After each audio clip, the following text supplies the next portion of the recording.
How do you build a house for God? Not a cathedral, not a temple carved into a mountainside. A tent. A portable tent designed to be assembled, disassembled, and carried across a desert by hand.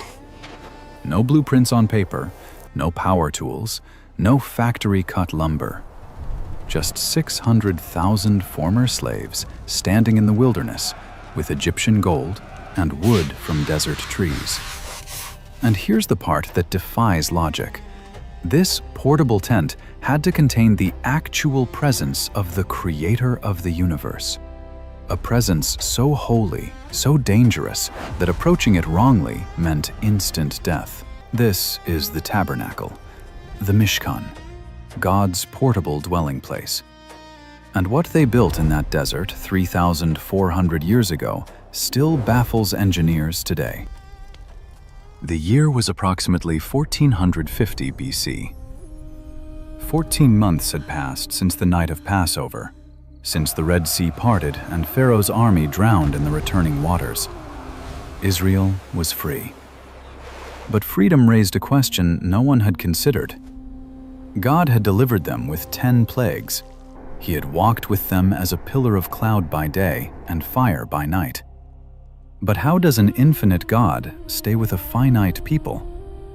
How does the creator of galaxies travel with a nation of nomads? The answer came from God himself. A single command recorded in the book of Exodus.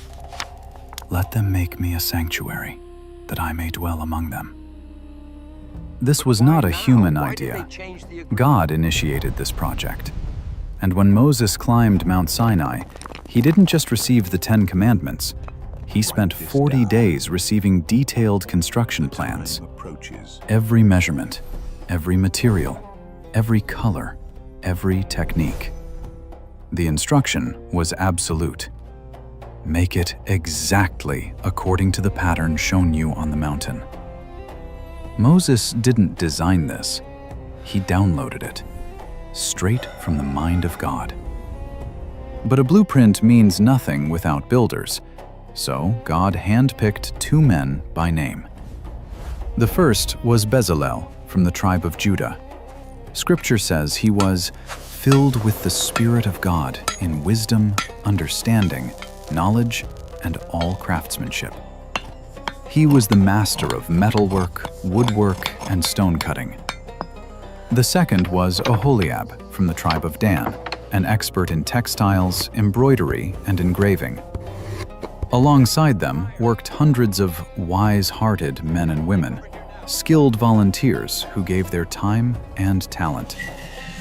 And the materials?